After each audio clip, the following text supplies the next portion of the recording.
There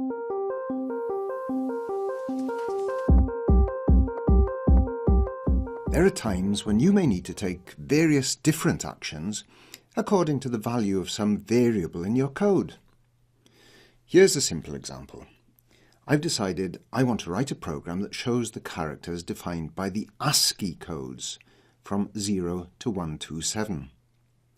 Every character you enter on the keyboard or which is read from a file can be represented by a numeric code.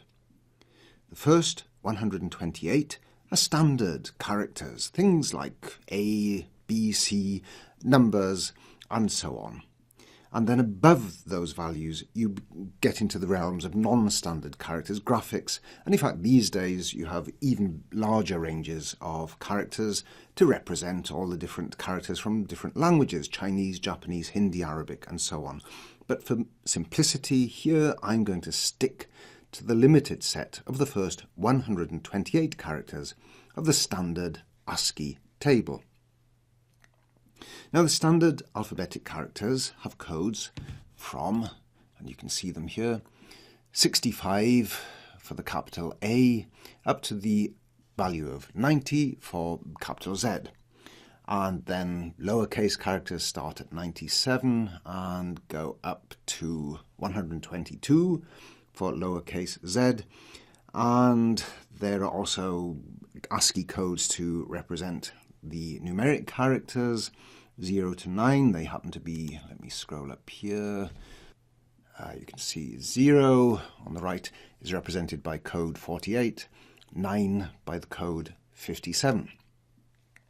And there are also special characters such as tab, that's got code 9, line feed, which is represented by code 10, and so on.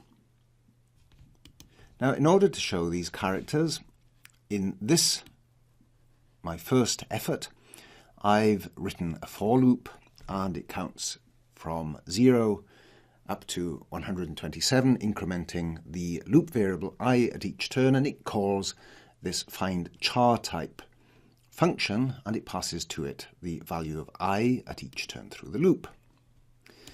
And then this function up here, it has a complicated set of if-else-if tests, which tests the value of I, and it then assigns a string describing what sort of character is represented by that value in the ASCII table. So if it's got a value of 0, that's the code for null. If it's got a value of, I've got a mistake here, it should be 8, that's the value for backspace. 9 is tab, and so on. And then I go up to this section down here, which does a test. If it's greater than or equal to 48, or less than or equal to 57, then it's a number. Otherwise, it's just some sort of standard character. But there's an alternative, a neater and in some cases more efficient way of doing these kinds of tests.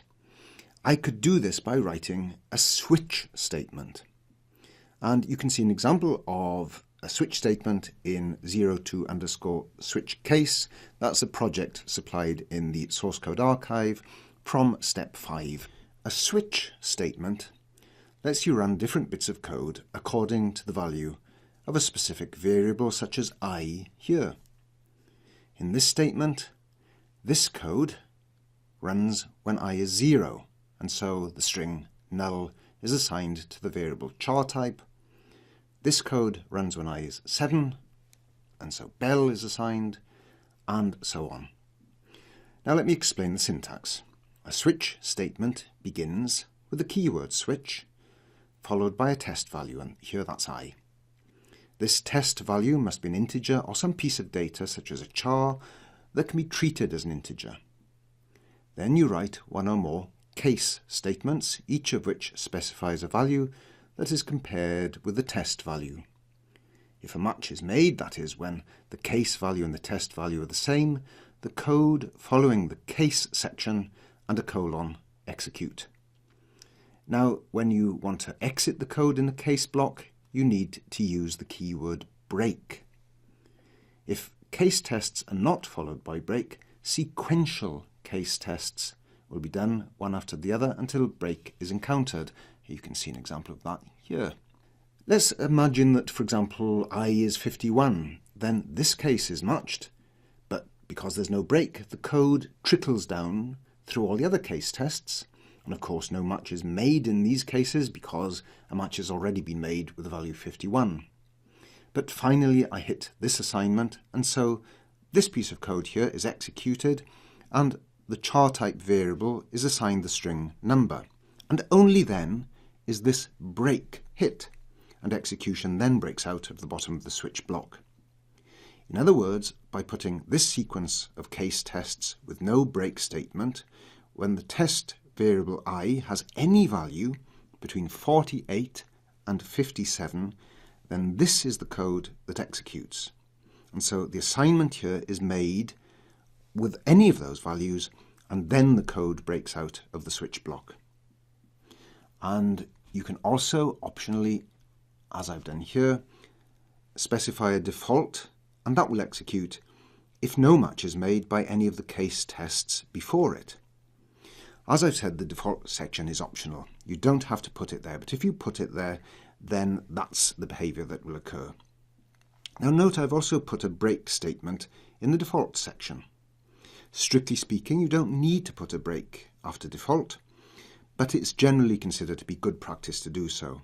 Apart from anything else, if someone subsequently puts some more case tests after the default, and that is allowable in C, then the presence of the break here will make sure that the code execution doesn't accidentally carry on trickling down through the code after you'd intended it to stop.